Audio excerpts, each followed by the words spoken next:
Medyo nagulat ako sa balitang to mga sangkay. Mismong mga kakampi ito ng Amerika, nagsisilipatan na ba? Dahil nga po mukhang nakikipag-usap na po sa China. Ano ang nangyayari? Pag-usapan po natin at alamin po natin ito.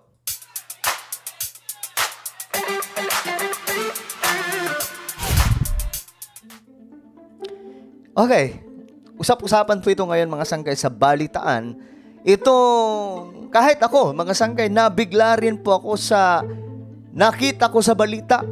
Biruin nyo, kakampi pa po ito ng Amerika.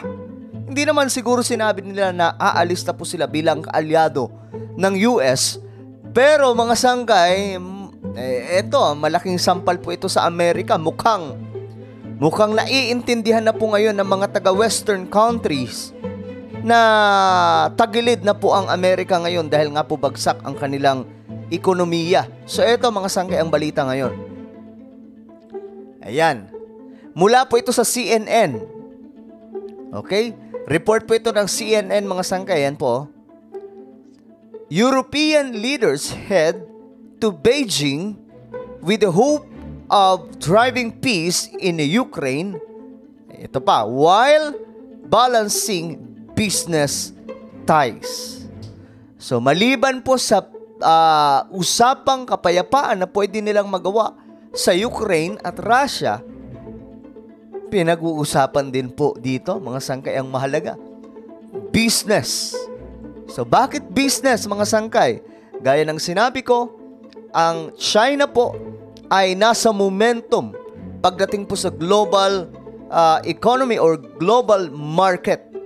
Pero bago natin pag-usapan itong nangyayari mga sangkay na very interesting, paki-check nyo po muna sa ibaba kung kayo na po ay nakapag-subscribe o hindi pa.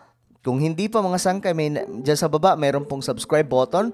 Pindutin nyo po yun at i-click nyo rin po yung bell. At pagkatapos nun, mga sangkay, i-click nyo rin po yung all. Ulitin ko, pindutin nyo po sa ibaba ang bell. Pindutin nyo po sa ibaba ang subscribe, pindutin yung bell, at pindutin nyo po yung all. Ganun lamang po kasimple. So, eto guys, medyo tayo dito. Nagtataka po tayo ano nga ba ang nangyayari mga sangkay. Bakit nga ba ito nagaganap ngayon doon sa ibang lupalop o ibang mga bansa na tila baga nagpaparamdam na po na mas interesado po sila sa China kaysa sa Amerika. Ayan po. Basahin po natin. French President Emmanuel Macron and European Commission Chief Ursula arrived in Beijing this week for a visit France has framed as a high-stakes chance to push China to do more for peace in Ukraine, but where European economic interest will also loom large. Ayan o. European economic interest. Isa rin po ito sa mahalaga nilang pag-uusapan na hindi lang basta mahalaga. Ayan po mga sangkay. Mas malawak po ito. So, dito, ito po, medyo mahaba po itong balita mga sangkay. Pero isa lamang po ang mensahe nito na ang mga taga-Europe, mga nasa Western countries ay interesado po ngayon sa China. So anong mangyayari sa Amerika? Malaking sampal po ito sa Amerika ngayon, mga sangkay. Biruin nyo, mortal nilang kaaway, lagi pong binabanatan itong China. Tapos makikita po nila, nagkaka-interes ang marami. Maging ang mga kakampi ng Amerika. Kaya nga lagi ko po itong sinasabi mga sangkay. Ang China, tingin ko, hindi po ako maka-China, baka ma-misinterpret nyo. Dahil bad trip nga ako sa mga yan, ang sasama ng ugali niyan dito sa Pilipinas. Yung iba lang, kasi marami po akong nakita ng mga Chinese na talagang balasubas dito sa ating bansa. Pero siguro mayroon din namang mababait, no? Pero, ayun nga po, hindi po ako maka-China. Maka-Pilipinas ako, mga sangkay. So, gusto ko lang ibigay sa inyo yung totoong information na ang China ngayon ay nasa momentum. Kaya nga po, yung impluensya nila ngayon sa global o sa buong mundo, mga sangkay, lumalawak. Biruin nyo, may plano po ang China or yung BRICS nations like Brazil, ano pa ba? Russia, na gumawa po ng bagong currency na tatapat o hihigit pa sa dollar. No? So, ito po ay interesting na nangyayari ngayon sa ating mundo na mayroon pong nagaganap na baliktaran na. Tandaan nyo mga sangkay, isa po sa kadikit noon ng Amerika ay ang Saudi Arabia.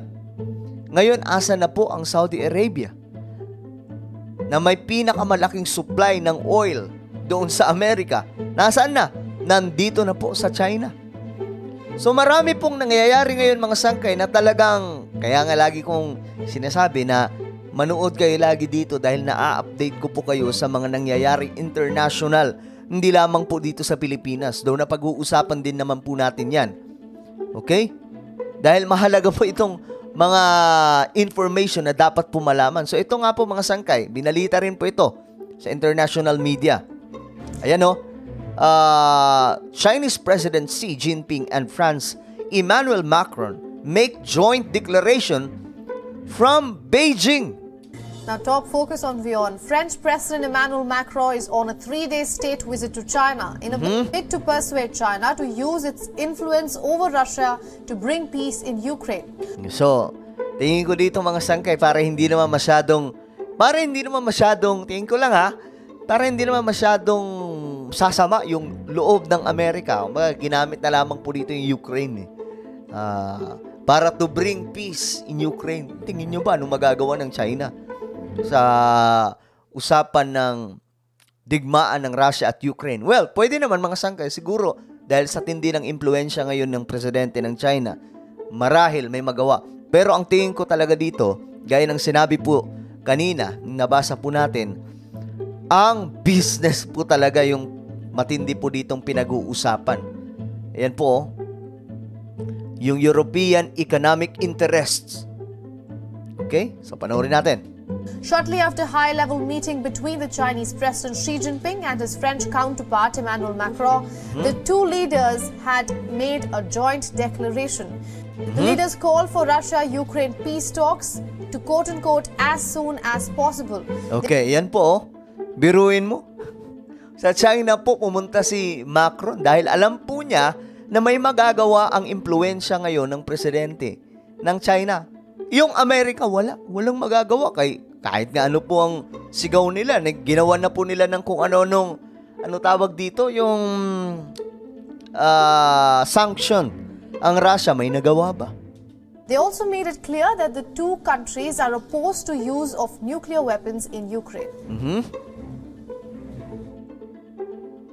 尽快重启和谈，按照联合国宪章宗旨和原则，兼顾各方合理安全关切， Magbasahin nyo na lang mga sangkay para mag-gets nyo. 寻求政治解决，构建均衡、有效、可持续的欧洲安全框架。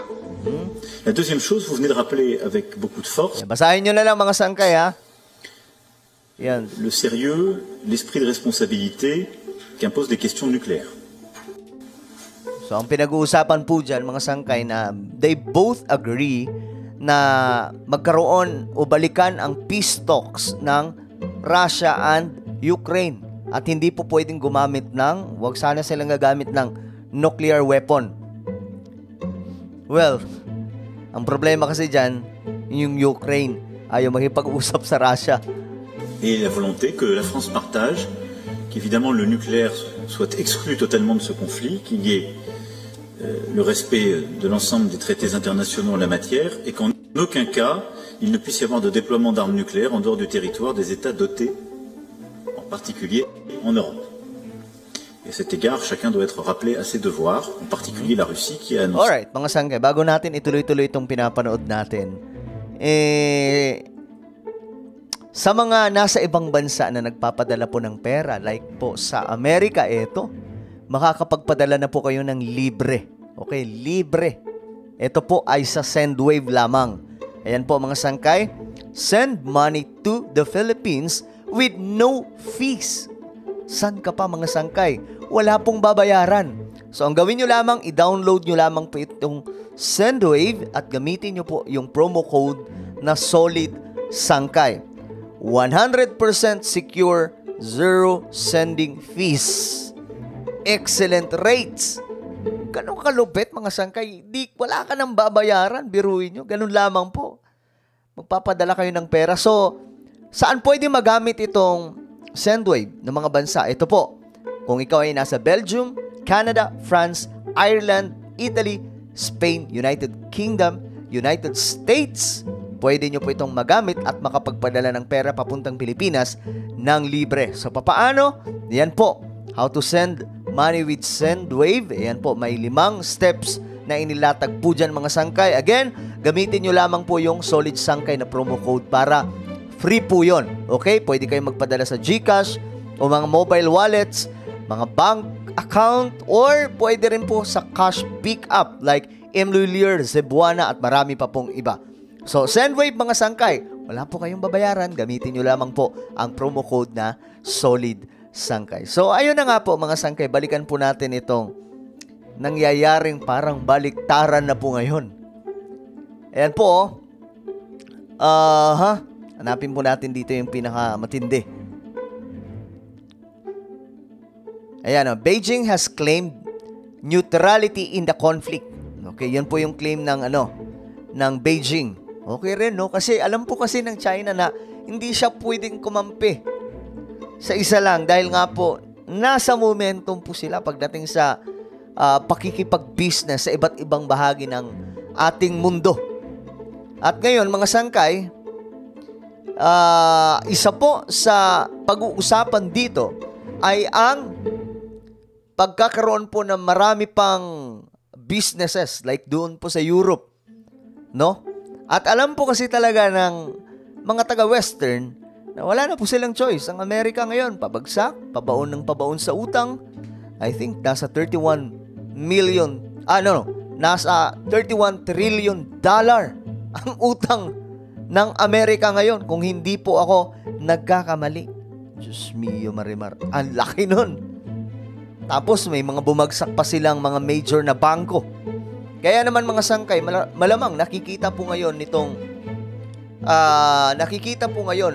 mga taga-Western countries na mas mayroon po silang lugar kung sa China hihingi sila ng suporta, tulong paano mapapalago pa ang kanilang bansa, no? So ngayon mga sangkay, ito na nga po ang sinasabi ko, hindi po ito fake news. Ayan po, binalita na. Okay? So ano po ang inyong komento tungkol po dito? I-comment nyo po sa ibaba mga sangkay. Tingin nyo ba ilalo pong manganganib ngayon ang Amerika dahil nga po sa nangyayari na mismo mga kakampi nila ay tila baga dahan-dahan na pong bumabaliktad? I-comment nyo po sa ibaba. At ngayon mga sangkay, iniimbitahan ko po ang bawat isa sa inyo to please subscribe my YouTube channel. Ito po ay Sangkay Revelation. Okay, dito po ako nag-upload ng mga content na kapupulutan po ng kaalaman, mga sangkay. Documentary vlog ang aking ginagawa po dito patungkol po sa mga nagaganap sa ating mundo na mga misteryoso at pinag-uusapan din po natin ang tungkol sa Biblia. Kaya naman, marami na pong solid sangkay ang narito. Malamang ikaw na lang ang wala pa. Kaya ngayon hanapin mo ito mga sangkay, Sangkay Revelation. At kapag nakita mo na, pindutin yung subscribe, pindutin ang bell, at pindutin yung all. Ganun lamang po kasimple. Huwag nyo pong kalilimutan. So ako na po ay magpapaalam hanggang sa muli. This is me, Sangkay Janjan. Palagi nyo pong tatandaan that Jesus loves you. Again, Sangkay Revelation, huwag nyo pong kalilimutan. God bless everyone.